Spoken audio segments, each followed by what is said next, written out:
नमस्कार मित्रों, मैं महावीर सिंह चौहान। मित्रों, आज की इस वीडियो में हम अतुल सुभाष की बात करेंगे। अतुल सुभाष जो कि एक एआई इंजीनियर थे, और उन्होंने अपनी ससुराल और पत्नी और इस भ्रष्ट सिस्टम से प्रताड़ित होकर आत्महत्या कर ली। और आत्महत्या करने से पहले उन्होंने बाकायदा एक लंबा चौड़ा वीडियो बनाया है और 30-40 पेज का एक नोट लिखा है, जिसमें उन्होंने उनको किस तरीके से प्रताड़ित किया गया है उसकी विस्तृत उन्होंने जानकारी दी है। और उन्होंने बताया है कि जब तक वो एटीएम की तरह इस्तेमाल हो रहे थे तब तक सब कुछ ठीक था, लेकिन जब उन्होंने एटीएम की तरह इस्तेमाल होना बंद कर दिया तो उनके ऊपर उनके ससुराल वालों ने न जाने कितने फर्जी केस लगा दिए। तो इन फर्जी केसों से परेशान होकर उन्होंने आत्महत्या कर ली। तो मित्रों, बात ये सिर्फ एक अतुल सुभाष की नहीं है। देश में न जाने कितने ऐसे ही अतुल सुभाष हैं जो इन फर्जी केसों के कारण आत्महत्या कर रहे हैं। या समाज में हम देख सकते हैं, हमारे आसपास कितने ही ऐसे केस हैं। जैसे मैं बात करूं दहेज प्रथा की, तो दहेज प्रथा की अगर हम हमारे आसपास देखें तो 100 में से 90 केस ऐसे हैं कि जो फर्जी है।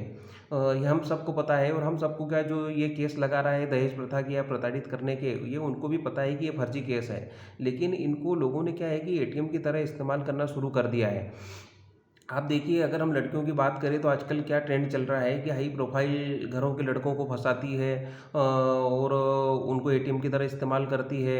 और उसके बाद क्या है कि उनके ऊपर फर्जी केस लगा देती है, और उनसे मुंह मांगी जो राशि रहती है उसकी डिमांड की जाती है, नहीं तो उनके ऊपर फर्जी न जाने कितने तरीके के केस लगा दिए जाते हैं।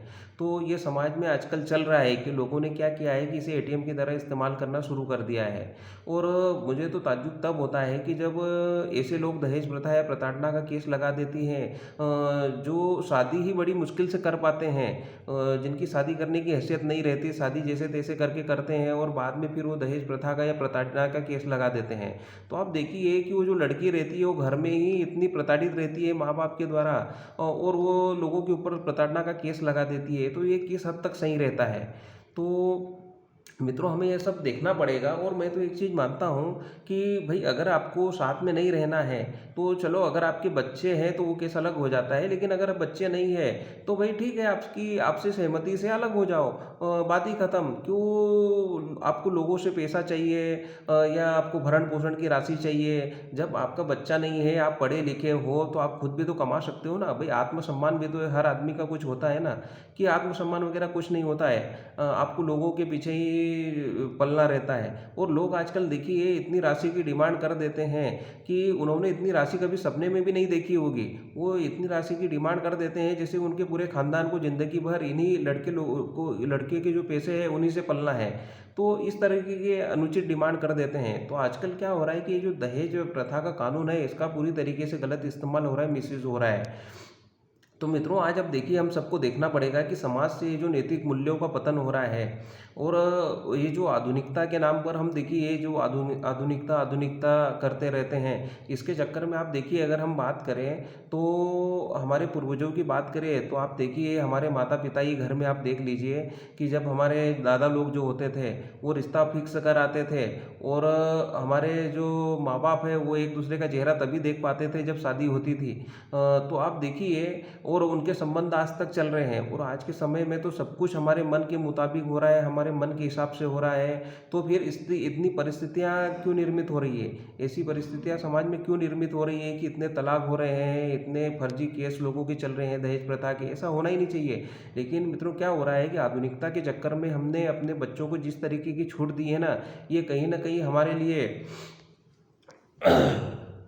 एक मुसीबत बनती जा रही है। और तो हमें ये देखना पड़ेगा कि हमने ये जो हमारे बच्चों को छूट दी है, और ये जो हम गलत तरीके से आज के समय में शिक्षा दे रहे हैं और संस्कार दे रहे हैं, और ज़्यादातर मैं तो मानूं कि ये जो दहेज प्रथा के और जो लड़कियों के जो केस रहते हैं ना तलाक के, इसमें सबसे ज़्यादा हाथ लड़कियों की माँ का रहता है।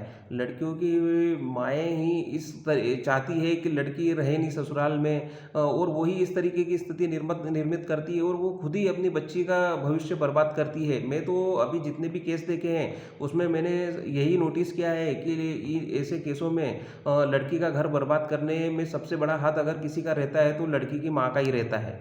तो मित्रों, हमें इसकी तह तक जाना पड़ेगा, हमें विचार करना पड़ेगा कि वास्तव में ये समस्याएं क्यों निर्मित हो रही है। क्या आधुनिकता के चक्कर में हमने हमारे बच्चों को छूट दी है, उसके कारण ये सब स्थितियां निर्मित हो रही है, या इसका कोई और कारण है?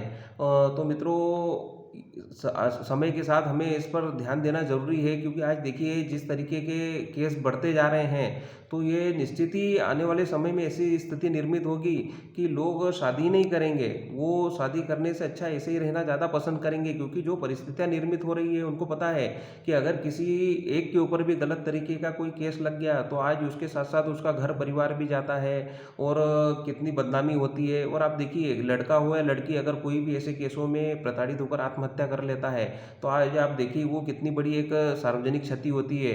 वो खुद के साथ साथ पूरे घर परिवार रिश्तेदार सबके लिए एक कितनी बड़ी क्षति होती है। तो मित्रों, हम सबको ये देखना पड़ेगा कि कमी कहाँ है।